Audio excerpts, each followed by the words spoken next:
Welcome to our channel. Today we how to authenticate Dropbox to Smartsheet with access permissions.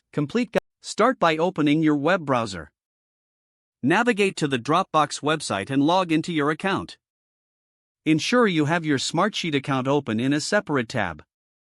In Smartsheet, click on the Apps button found in the top menu. From the drop-down menu, select Manage Integrations. Look for Dropbox in the list of available integrations. Click on the Dropbox integration option. A new window will appear, prompting you to connect your Dropbox account. Select the Authenticate button to begin the authentication process. You will be redirected to Dropbox authorization page. Here, review the permissions being requested by Smartsheet. These permissions allow Smartsheet to access your Dropbox files and folders. If you agree to the permissions, click the Allow button. Once you grant access, you will be redirected back to Smartsheet. Your Dropbox account should now show as successfully linked. You can customize the access permissions if necessary.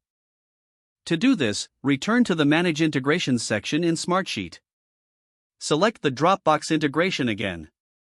Adjust permissions according to your project needs. Always make sure to check for the latest updates on both Dropbox and Smartsheet.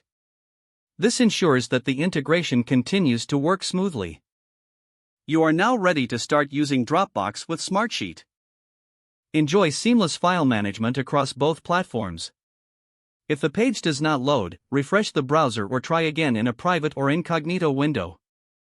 Make sure you are using the correct email address, then retype it carefully to avoid small typos. If your password is not accepted, use the reset option and create a new strong password you can remember.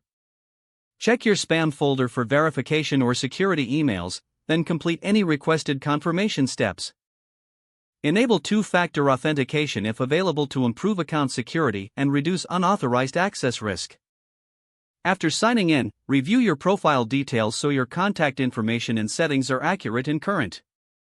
Don't forget to like this video and subscribe to our channel for more step-by-step tech guides.